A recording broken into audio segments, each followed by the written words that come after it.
What's going on, YouTube? Welcome back to another episode of the Game Changers Podcast. Today, we're going to be getting into basically all of the playoff games that's happened from Thursday and then into the games that are going to be happening today. And we're also going to be giving a breakdown and our predictions on round two and the teams that have already made it in, what we think is going to end up happening with those series. So we're going to start with, I think it was Thursday night. Was that Thursday or Friday? Oh, Friday. Thursday or Friday night. The buzzer beater from RJ Barrett. Man. Yeah, man. That was a big shot. Let's see what the crowd looked like in there, no? Because that was crazy. Come on, let's go. See another live.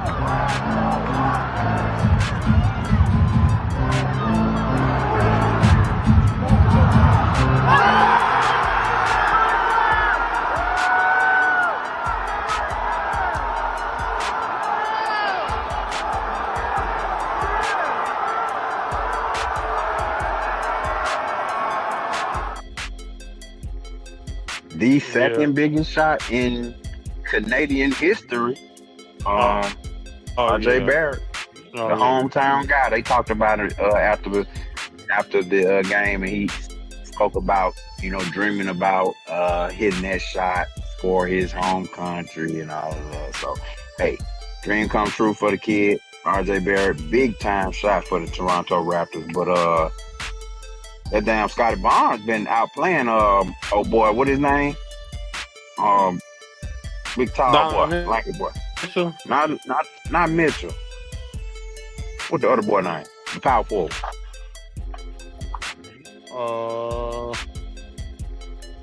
Big tall ass Mobley. Evan Mobley. Mobley with the fro. Yeah. Scotty Barnes is out playing him, man, and it's showing in this series because there is no way that this team with James Harden, they made the move. Remember? Let's talk about this Cleveland thing, bro. Remember last year, or maybe even this year, that was this year, when they picked up James Harden, I said, man, do they even need him? Because last year, they were the number one seed in the East with Darius Garland, and, some things went bad at the end of the season where they got some injuries, but them guys was already winning, and they went and got James Harden, who is known for choking in the playoffs. So I don't get that. That was a big thing when I saw that trade. And at the end of the day, like James Harden popped up over there because of the issues that he had going on in LA. Outside of the Clippers and stuff like that, he had a situation there, and he's been hopping around ever since he left Houston, and I don't think he thought he was going to be able to win the way he wanted to with the Clippers. But also, like I said, he had some outside situations why he ended up being in Cleveland. But when I saw the trade, I just didn't really think that it was going to make Cleveland prosper in any way, really. They have a star. Yes, James Harden can still score the ball, and he could pass the ball. He's decent defensively, but was that going to take Cleveland over the hump or make them any better than with them having Garland and the team that they had prior before Harden got there? I would say no. And also with Donovan Mitchell, I've said before on the show that I love his game offensively, like I think a lot of NBA fans do. They probably think Donovan Mitchell is elite when it comes to scoring the basketball. He can really do his thing, but I think Shannon Fry was talking on him and Kendrick Perkins' podcast or show, and he was saying how he's just not really, you're not going to win a series or go deep into the playoffs with Donovan Mitchell.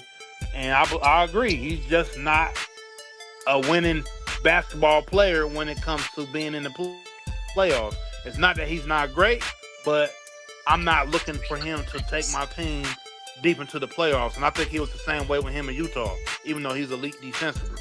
And Harden he's was still not young. going to do that. But Harden has a long history of this. And shout out to Shaney in the comments. Shout out my boy Nick Madden TV in the comments. Shaney said that's why the Sixers traded Harden. And you spoke about Donovan Mitchell having some of those same characteristics, but he's pretty young. Harden has a long history of this at this point, and we got to kind of give him some help because maybe he can't be the number 2 guy or the number 1 guy. maybe he got to be a facilitator in order for him to win, because Donovan Mitchell, you said it, he's not showing to be that number one guy. Like, damn, this is the best team you ever had, bro. This is your chance. I He never choking. thought Donovan was a leading man.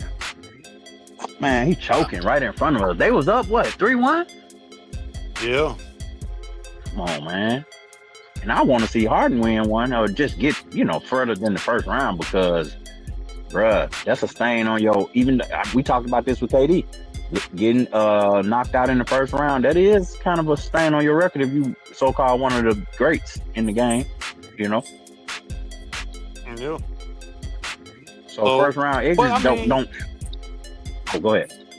Yeah, but I mean, just these two teams. I mean, they're going to be the mid-level to low-level teams in the playoffs, where I don't think they're gonna get. Whoever gets to the second round isn't gonna get past the second round.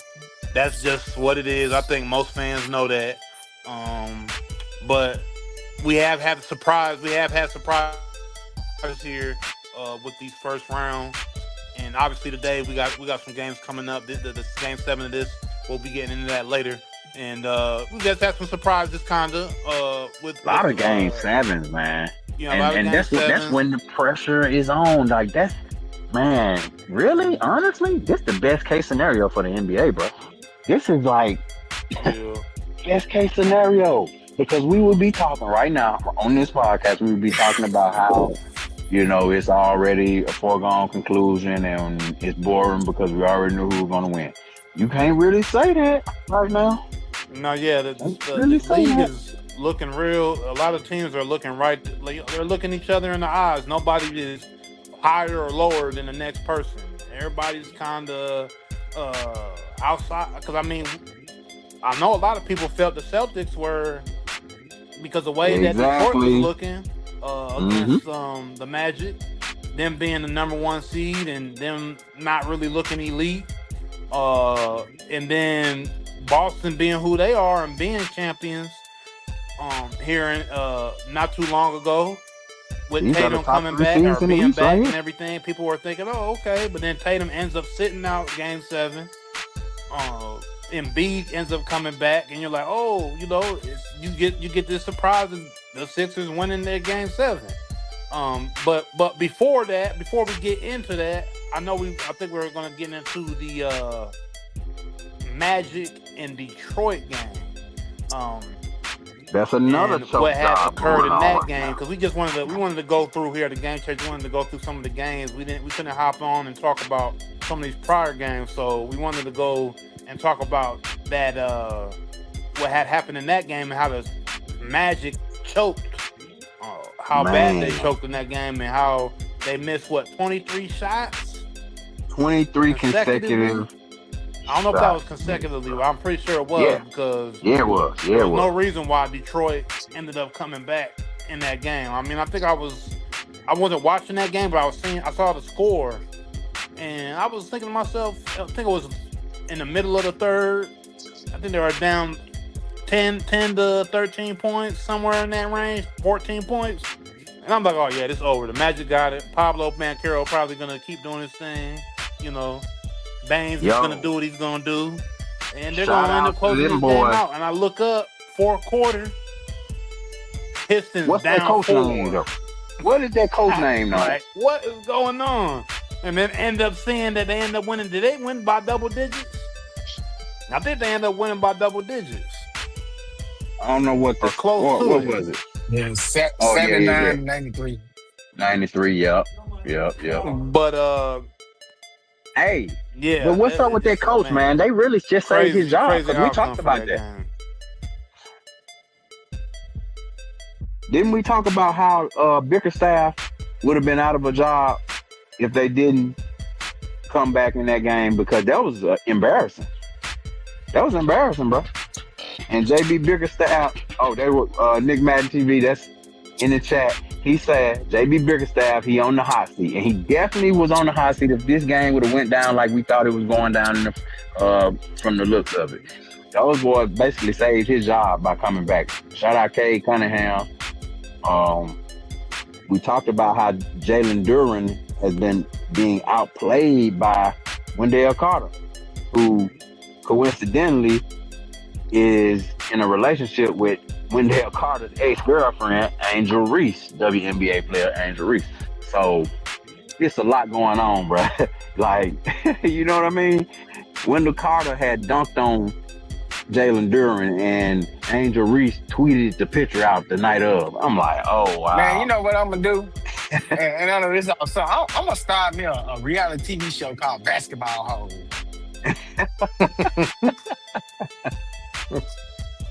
You don't like Angel Reese? Come on now. Shout out to the ladies. They just got that. They just got that big contract. Yeah, shout out to them. I ain't got nothing against her, but god damn. Meg Stallion and the Kardashians. Shit, hey, that's reality TV right there. Yeah, buddy. Bickerstaff, Paolo Banchero. I want to say something about him. Number 1 pick. Him and this boy, what his name? Cade Cunningham and Paolo Banchero are former number 1 picks, and both of them on the big stage. We saw Detroit take a big step last year when in their playoff series with the Knicks. Remember, the Knicks ended up beating them, but they pushed them a little bit, and they were looked at as a young team at that time. This year, the E-Boys come back and they win the East. Well, they're number 1 seed in the East, and run up against an Orlando team who's underachieved all year, bro. Remember, Orlando traded like 4-5 draft picks for Desmond Bane. Orlando went all in. They thought that they would win this year. So for them to be an 8 seed was a disappointment in the first place. And for them to come up against a Detroit who they match up with pretty well, I would say, Orlando. But Orlando basically is not the average 8 seed is what I'm trying to say. It's not the average 8 seed, you know what I mean? So this is a good matchup. 2 former number 1 picks, Cade Cunningham, Paolo Banchero. I did see old boy get hurt, which I see Nick Madden taking the Pistons Desmond in the chat, but no, other boy, Franz Wagner, he got hurt, bro. And he's a big part of the Orlando Magic, offense and defense. Like a 6'10" point guard, you know, point forward, basically. But yeah, Franz Wagner, he got a knee injury or something. So in playoff time, it all come down to injuries and shit for real though. Who get hurt at the wrong time? We just saw the Houston Rockets go out because KD, and I won't say because KD, but KD getting hurt at the wrong time of the year. So that does have a big impact on everything that's going on. But them boys trail 62-38 in the third quarter. 10 minutes left in the third quarter. That's inexcusable. And to come back and beat them by almost 20 is crazy. Yeah, inexcusable, I would say. In the NBA, when you trying to close them out at that, you trying to close these guys out, man. You got them down. You got to sink your teeth into them. And Orlando, young team, they couldn't do that. So, Game 7. We saw last night. Who was that last night? Joel Embiid. Game 7 showed up finally, and we talk about the injuries, bruh. Dude, damn near. They had to stretch him out all. Did you see them stretching him out on the sideline? And he got hurt by 4-5 times during the game. Maxey fell on his knee one time. Embiid was getting beat up all night, for real. I think this might be his last year. He might retire after this year. Shit, boy, you crazy? Embiid, this is his first time getting past the Celtics. Do you remember his history in Game 7s? Let's remember, remember Kawhi hit the shot over Embiid in 2018, and then we saw Embiid crying, remember? And then 2021, Ben Simmons, that was the Ben Simmons year, what messed them up in the playoffs. And 2023, the boy had 51 points, most in a Game 7. No, Tatum had 51. put up 51 on them. My bad. Remember Tatum put up 51 on them in the game 7. So Embiid, this is his first time getting over the hump in the game 7. First win in 2026, bro. And I watched it. He fought for that. That boy fought through injury, fought through everything to get that damn win. Y'all wasn't gonna fuck him. He was gonna die before he didn't play. Because of course he been tired of hearing the noise of his injury prone and this and that. But yeah. Joel showed up and Tyrese Maxey, man. That's Tyrese Maxey's team for real, for real.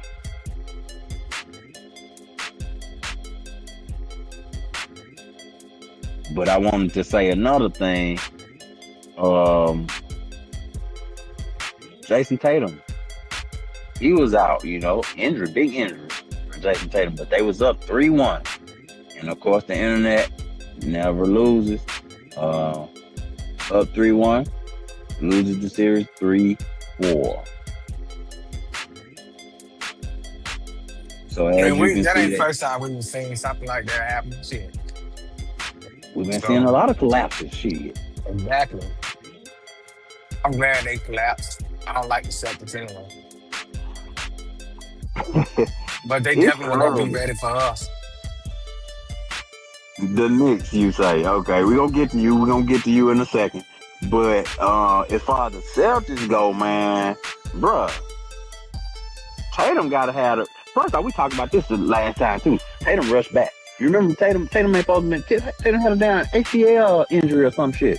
He had some shit that took way longer than what he took to, he rushed back because he didn't want them folks to get rid of his ass and think Jaylen Brown, it was Jaylen Brown team. Yeah, he did come back too fast. He rushed back. So somebody said it. Who was this? Trent R. Thompson. I don't know who he is, but he said what everybody was thinking. He said they built their identity without him all season. And then Tatum comes back and the chemistry shifts overnight. Heavy favorites sent home by the 76ers. The Celtics win this series if Tatum never returns. Now, I don't know about that. No, I agree with that, bro. But shit, like, when something like that happens, bro, you got to blame the coach. Because I'm pretty sure he saw that shift. And sometimes, man, you got to be man enough to make an executive decision and say, hey, man, you're hurting us more than you're helping us right now. We did it all year. Go ahead on and properly heal and come back 100% next season.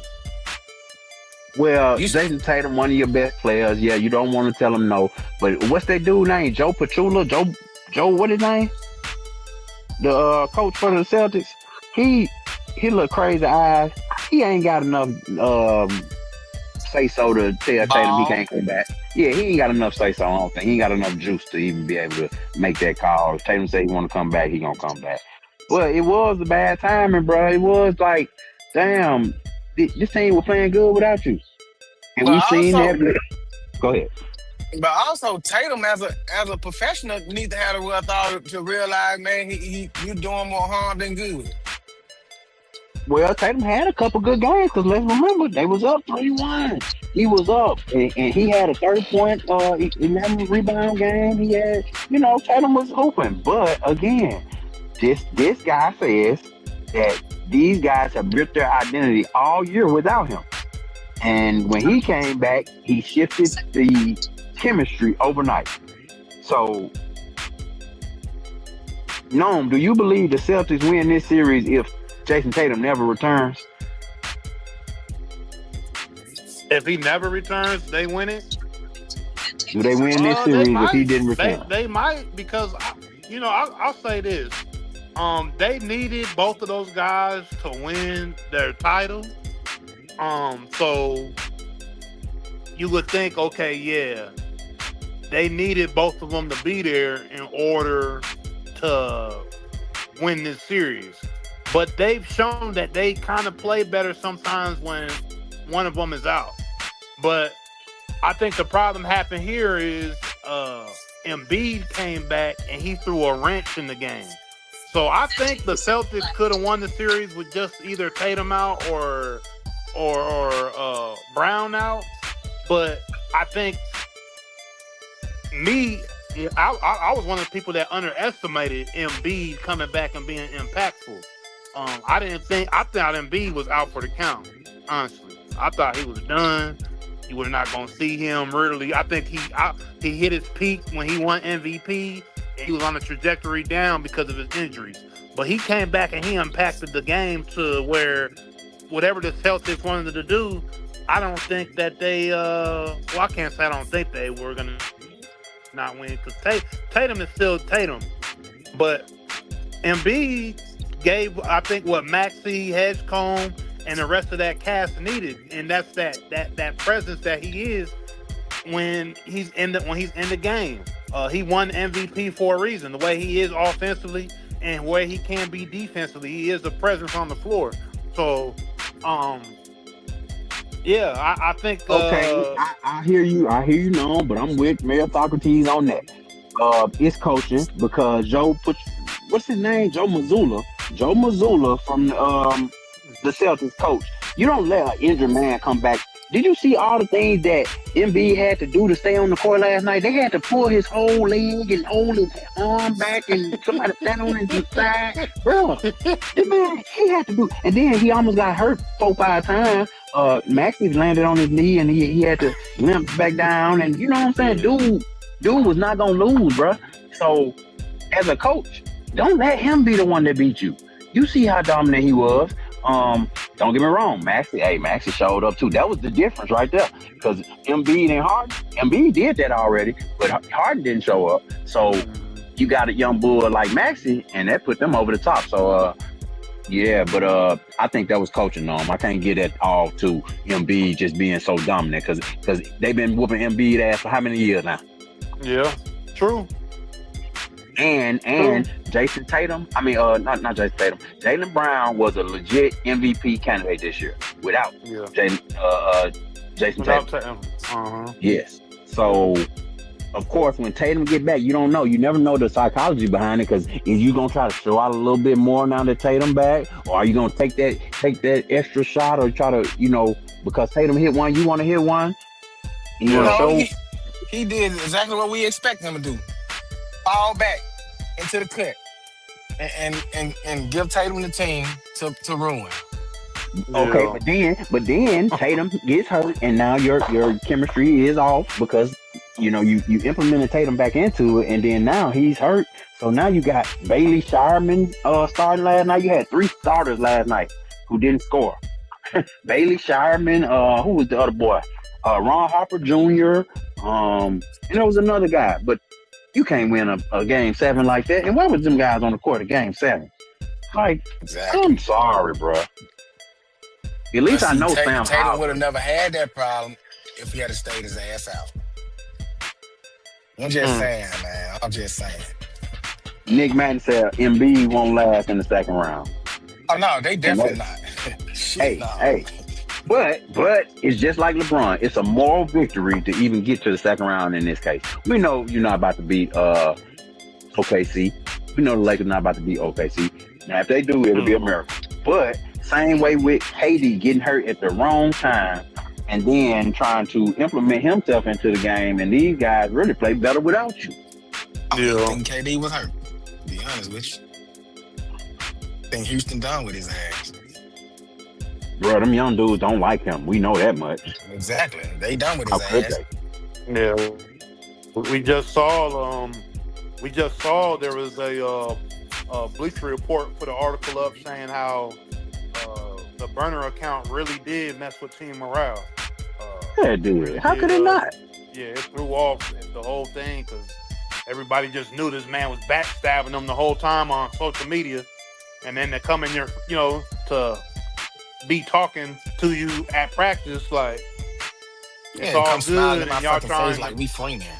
Yeah, but I know you just been side talking me, down talking me on the internet. So, but that's a whole move on KD. Like, that shit female do. But yeah, we don't want to get too far off the topic, man. We got so much stuff to talk about. We can go back. We can keep it riding with the Lakers advancing over KD and the Rockets. Boo. They got LeBron stepping over KD in the graphic. Sengun tried to play. Rui Hachimura got the most. What he got the highest percentage of 3-point playoff shooting in history now. Lakers. I think that was a moral victory. The Lakers even getting to the second. That's great for LA. That's great for the pickup of them picking him up from DC. What was that? 2 years ago now. So, hey, to know that he's doing what he needs to do as a role player, that's what you want. You want to know that you're at least, because that's the whole thing with the Lakers and them going forward is their supporting cast. Is their supporting cast strong enough to do anything against OKC and get out of there at least with a game, not get swept. That's the don't get swept like Phoenix. You want to be able to try to get in there and at least maybe give yourself a game, but it's like the way that OKC gets the calls, SGA is getting the calls, and does LA even have anybody to even do anything with SGA to even throw his game off a little bit? Yeah, it's crazy. Shout out Nick in the comment. Nick Madden in the comment said, FKD, get him out of Houston. They didn't rock with him after that. How could anybody rock back with him? And he's talking about KD coming over messing up the young Rockets. But go ahead, man. Socrates, what you were going to say? I think the Lakers can steal at least one game, but the game plan is going to have to be keep SGA from the free throw. Man, how can you do that? You got to figure it. They're going to have to figure it out, man, because he slows down the game. That kills momentum, bro. But to sit here and, sometimes you do need that little breather, but to watch a man go to the free throw 18 to 20 times a night, bro, that would kill anybody's momentum, because I would get lazy out there, shit. And especially with motherfuckers like Bron, already old as hell, but it don't take long for them bones to start freezing back up. Yeah, probably took them the whole first quarter to warm up. Man, this the exact that doggone matchup that we didn't want to see as Lakers fans. OKC is 4-0 against the Lakers this season with a point differential of 29 points a game. Margin of victory. So, if you look at the 4 games this year, which the last one being on April 7th, man, Luka got hurt in that game, matter of fact, but got beat by 36 points.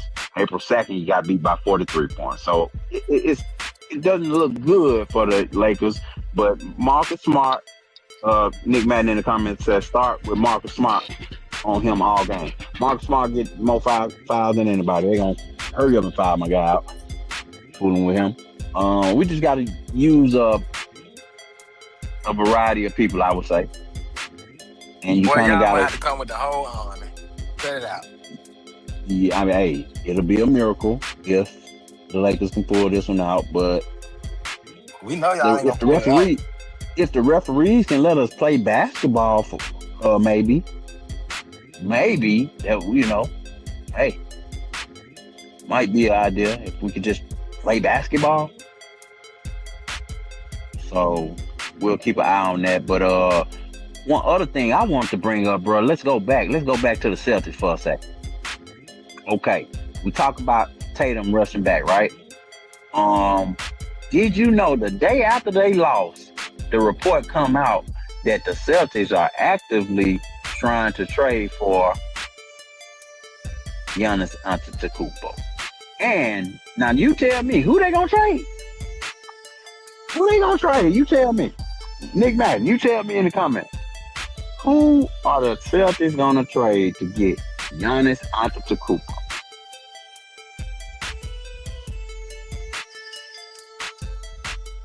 So that's a real tricky equation right there. You gonna trade. I know. What is his name? I know. Jaylen Brown? No, Jaylen Brown. They talking about trading Jaylen Brown to get Tatum up out of there. Get Tatum ass out of there. Get Tatum up out of there. Exactly. Get Tatum up out of there. They talking about getting Brown, bruh. They talking about giving away Brown plus maybe potentially another player to get Giannis. Which, bruh, Brown is the nigga. Like, what? Yeah, gonna get Tatum up out of there. He's been injury prone. He didn't want to go into this game. I don't know if this was a decision he made to stay healthy. And then him and the organization came to the conclusion that he doesn't need to play. But let's just think about it. Yes, Tatum won that title, but he needed Jaylen Brown. They both needed each other. And Jaylen Brown has proven time and time again when Tatum is out, he can carry the Celtics. He just needs somebody else there. And imagine Jaylen Brown with Giannis. Okay, but no. Can we talk about a little piece of the fact that they don't like Jaylen Brown? They never have like Jaylen Brown too smart. You know, he's like a Rhodes Scholar. He's like a PhD Tatum level. is the face. Tatum is the face of the Celtics. He's what puts people in the seats. I would say Jaylen Brown doesn't necessarily put people in the seats. He's more so he's just so good that we keeping him around. But and Jaylen Brown has called him out too, brother. You remember that? Yeah. Jaylen Brown has called the NBA out. He down there was putting together like a little protest and all that stuff. Jaylen Brown real active when it comes to social issues and stuff like that. Yeah, so he's not. They don't like him. Right. Tatum like is the pretty boy light skinned guy. You know what I mean? Everybody loves his son. Loves Deuce when he come out there, and he's more of a part of the culture of Boston and what Boston would like to be presented as if Jason Tatum were to, or if Jaylen Brown were to still be there, Tatum gone, and they got Giannis. But the thing is, they would still be able to market Boston the way they wanted if Giannis were to come there with Jaylen Brown, in my opinion. Because it's Giannis, man. It's the Greek freak. Like, they would be monsters. That would be monsters. You know what I mean? So they would miss his marketability, but it wouldn't last long if they're winning basketball games. You know what I'm saying? I just don't believe what a lot of happen. Wouldn't you have to pair, Mayor Socrates, you tell me, wouldn't you have to pair the best shooter with Giannis? Because Giannis can't shoot. So will you have to take the best shooter out of those two? Because you got to give up one of them to get Giannis. You're not keeping both of them to get Giannis. You don't got to necessarily take the best. You got shooters all around. You could go and do something. But Boston got shooters, though. Yeah. Yeah. So what's the combination that we thinking would work? Because they talking about giving up Brown. But y'all saying give up Tatum. Get rid of Tatum. Yeah, Tatum injury prone, man. Because Tatum don't know how. Tatum ain't gonna take no back seat, bro. He's on the court. He wants to be the star. We talked about how Tatum. My bad, but we talked about how Tatum did that little fake crime. He tried to recreate the Kobe picture. He was chasing it. Remember? For the finals that they won, he was chasing. Yeah, his whole finals run was copy and paste to other NBA players. When he said he did the Kevin Garnett all over again. Yeah. Yeah. His whole thing was copy and paste. None of it was authentic, really. The whole press run and everything he did for his title wasn't really, anything that was just from him. It was from other players. So, I mean, that don't really necessarily mean anything, whatever. That basically kind of just pointed his personality. He kind of just even killed his personality. He ain't never really too high. He ain't never really too low, really, in my opinion. But, whatever. That really ain't got too much to do with it. I just think that he's injury prone. Like Mayor Socrates said, he won't take a back seat. And you need more of a player that is meticulous and on the level of intelligence. Not saying Tatum is not very intelligent, because you have to be intelligent to be an NBA player when you're on that floor. But he's just a different level of intelligence. And if you pair that with a Giannis Antetokounmpo and you can keep some shooters around, they might be able to make a run again if Giannis comes into town with Jaylen Brown. Well, y'all saying that Jason Tatum want to be the number one guy, and you saying he can't really coexist with another star.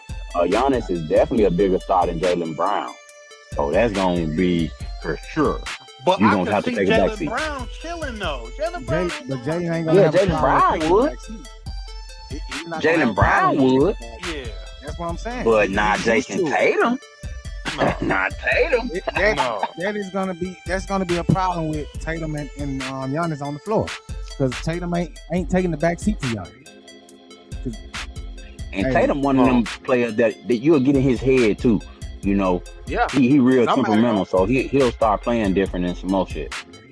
Yeah, because he's gonna have to I prove agree. that that's still his team. You think he's finna be in Boston all this time and then let Giannis come there and give him that team like that, and he's still considered in his prime?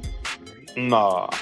He, No he way. ain't a broke down of age player going out of the game. That man still got a lot of years to go. And you know the internet is not gonna let him live because they roasted him after his win in the finals. Jason Tatum got roasted online because people just don't like Jason Tatum for some reason, bro. Yeah, I guess that's just what it is with the internet. And the internet always has players that they're always gonna clown and never really give full respect to. It just kind of is what it is, you know. And speaking of like the internet and certain players not getting the full respect, even though they're great players, but people may feel they're lame or whatever the case may be.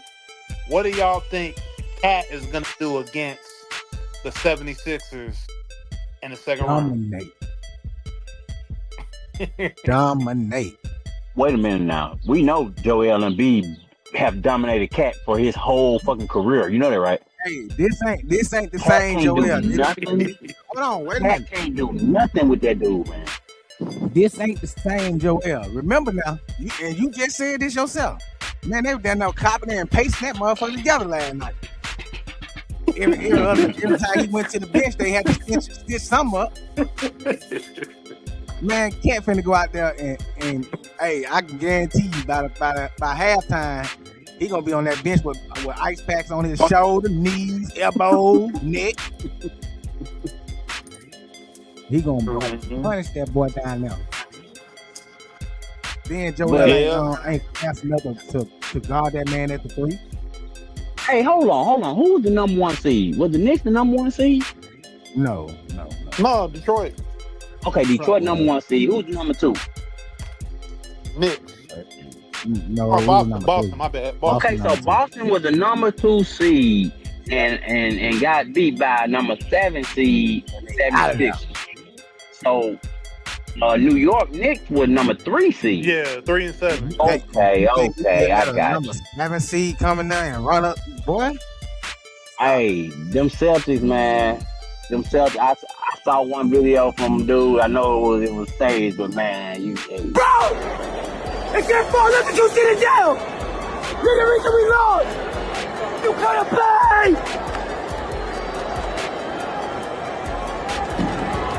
You could have played.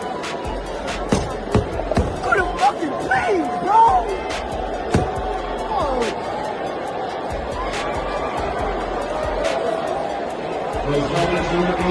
Hey, I love this. Fuck the Knicks, OKC. Hey, hold on. Don't get mad at us because y'all trash. Fuck you talking about? another fan mad at Jason Tatum.